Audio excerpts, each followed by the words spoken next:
كشري الحلة الواحدة، الكشري المصري الجبار. السلام عليكم ورحمة الله وبركاته. ازيكم يا حبايبي عاملين ايه؟ ان شاء الله تكونوا بخير وفي احسن صحة واحسن حال، وكل سنة وانتم طيبين بمناسبة المولد النبوي الشريف، ودايما يا رب بخير وسعادة يا رب، ويا رب كلكم تحققوا كل امنياتكم.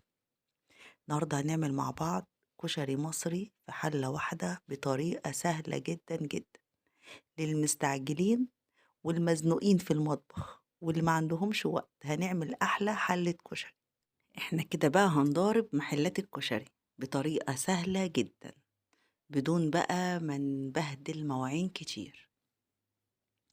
يلا بينا نشوف طريقتنا البسيطة والسهلة جدا جدا. أول حاجة طبعا هنحضر الحلة اللي احنا هنعمل فيها كل الكشري بتاعنا، وهحط فيها 3 معالق زيت، واكون مقطعة كده بصلاية قطع صغيرة زي ما حضراتكم شايفين. طبعا لو عايزين تفرموها بالكبة ممكن تفرموها،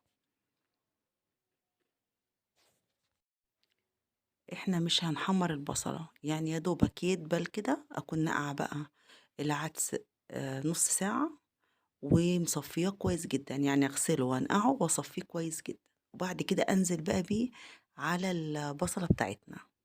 انا ما حمرتهاش، انا دبلتها بس، ونقلبه برضو معاها كده ونشوحه نشخلله كده مع البصل. طريقة سهلة مفيش أسهل من كده. أنا طبعا بعمل بالطريقة دي على طول عشان برجع من الشغل مستعجلة. لو حبينا ناكل كشري بعمله بالطريقة دي.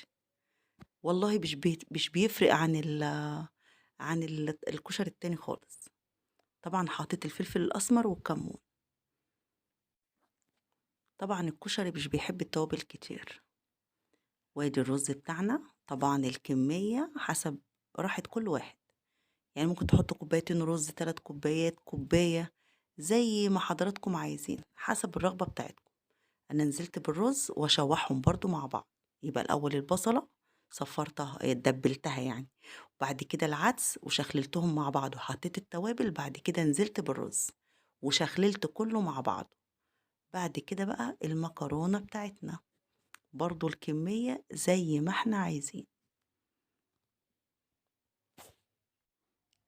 انا عملت من كل نوع كده كوباية، يعني كوباية مكرونة مقصوصة وكوباية مكرونة قلم وحبة مكرونة بعد كده هحطها اسباجيتي، برضو نشخللهم مع بعض، نقلب يعني كده. طبعا الكشري بقى يعني اقل حاجة دلوقتي ب20 جنيه العلبة، يعني لو جبتوا ليكوا كلكوا شوفوا هيكلف كام، وشوفوا انتوا بقى لما تعملوا في البيت هيكلف كام. الشعرية بتاعتي دي انا كنت محمصاها، كانت عندي يعني، وكنت محمراها وشايلاها ببطرمان، فقلت بدل ما اعمل جديدة فحطيتها معاهم، ونقلبهم برضو مع بعض. وادي المكرونة بتاعتنا، انا عملت 3 كوبايات مكرونة سباكيتي وقلم ومقصوصة وكوباية الشعرية. وطبعا نزلت بالمية بتاعتنا. المية بتاعتنا هنعايرها ازاي؟ على كل كوباية من الرز او المكرونة كوباية مية، يعني كوبايتين رز كوبايتين مية، 3 كوبايات مكرونة 3 كوبايات مية، يبقى 5 كوبايات مية. دي المعيار الصح. طبعا انا محمره الشعريه وشايلاها، عشان كده حطيتها على طول. لو ما كنتش محمراها وشايلاها كنت هحمرها قدامكم. بس كده. بعد كده بقى هنزل بالملح بتاعنا بتاع الرز والمكرونه ونقلبهم، وبعد كده نوطي عليهم النار ونغطي الحل. ويلا بينا بقى نعمل التقلية تحابيش الكشري. ادي البصلة بتاعتنا انا قطعتها جوانح وحطيت نص معلقة دقيق وقلبتها مع البصلة، وبعد كده نزلت بيهم في الزيت بتاعنا وهنحمرها. الدقيق ده هيخلي البصلة بتاعتنا مقرمشة،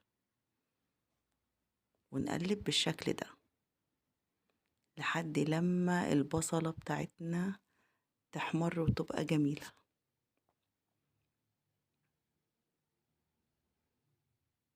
بصوا بقى بتحمر معانا ازاي وبتكون مقرمشة وحلوة، لو حتى قعدت كتير بتفضل برضو مقرمشة.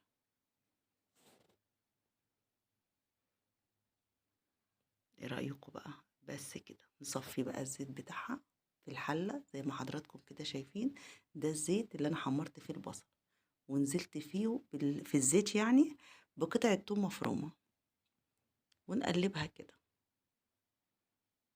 احلى صلصة كشري بصراحة. ادي حبة الخل لازم نطشهم، الطشة دي بتدي للصلصة طعم جميل جدا. وادي الملح بتاعنا، وما ننساش معلقة السكر، الفلفل الاسمر والكمون والكزبرة. بس مش هنحط على الكشري توابل، قلة كده بس كمون وكزبرة وفلفل. وادي الكشري بتاعنا استوى وبقى جميل جدا جدا. هنغرفه بقى في طبقنا، اتمنى تجربوه. ودي البصلة المقرمشة الجميلة. احلى طبق كشري، ما كلفناش اي حاجة. تحفة تحفة تحفة. اتمنى ان طريقتي تكون عجبتكم، واتمنى ان انتوا تجربوا الطريقة دي، طريقة الكشري المصري في حلة واحدة. لو عجبتكم بقى طريقتي وعجبكم الفيديو، ما تنسوش بقى تعملوا لي اللايك والشير وسبسكرايب وتشتركوا في القناة تدعموني. واهم حاجة تفعلوا زر الجرس علشان يوصل لكم اي حاجة جديدة اعملها. والسلام عليكم ورحمة الله وبركاته.